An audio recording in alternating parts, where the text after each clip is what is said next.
Lenin, despite his fame as a revolutionary socialist, was in fact a nobleman.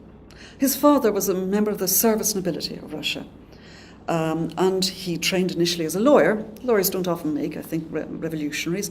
Lenin did, in fact, because his elder brother was involved in a revolutionary plot in the 1880s to assassinate the Tsar, and was himself hanged for involvement in that. So Lenin also then was converted, if you like, to revolution. Not to the form of revolution espoused by his brother, which was agrarian socialism, in fact, but to the new form of revolution, then becoming fashionable among Russian left-wing circles. That was Marxism. Lenin, as a young man, was in fact a minority in having a particular interpretation of Marxism, which he adapted to the Russian front, and that was a very voluntaristic form of Marxism.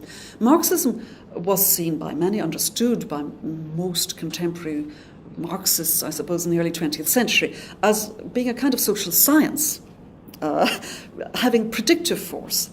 When societies developed, developed industrial societies with large working classes, then you will inevitably have a socialist revolution.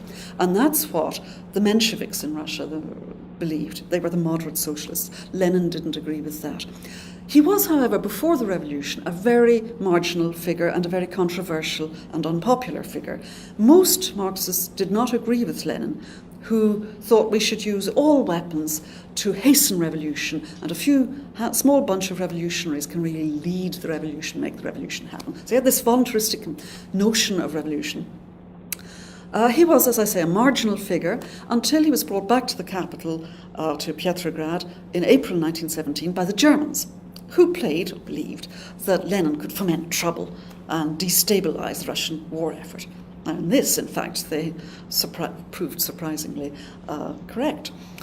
Most Russians on the ground thought Lenin a complete hothead when he came back, and that includes most socialists, most radicals of the day. The other socialist parties did not agree with Lenin. They continued to support the provisional government in its commitment to war, a defensive war. Lenin, when he came back, he corrected, indeed, his own followers, like Stalin, who in fact had supported the same position as everybody else hitherto. That's to say, let's fight the war to defend the revolution. And Lenin said, no, we need an end to this imperialist war. So Lenin, in fact, supported the original demands of the February Revolution, an end to war, redistribution of the land, a question the provisional government had kicked into the long grass. So peace, bread, and land. We'll end the war, we'll solve all these problems, and we'll introduce fundamental reform, and especially the issue of land. That was what most of the army, ordinary peasant conscripts, wanted. They wanted to get hold of the landlords, the landowning classes, land. They thought it belonged to them. They wanted a social revolution in the countryside. Lenin promised it to them. They wanted an end to war. Lenin promised it to them. They wanted bread in the cities. And, of course, the workers wanted peace and bread as well. Lenin was the only person who promised that. And it meant that the Bolshevik party that he headed grew in size and support, from approximately 10,000 in March 1917 to an estimate of around 200,000 in October. So they rallied around his famous April theses. And that is how he came to, in fact, have to be able to head up, if you like, popular sentiment, and ultimately to be able to topple the provisional government. But the provisional government by the autumn was already discredited. It is indeed has some support, it's true, from the other socialist parties.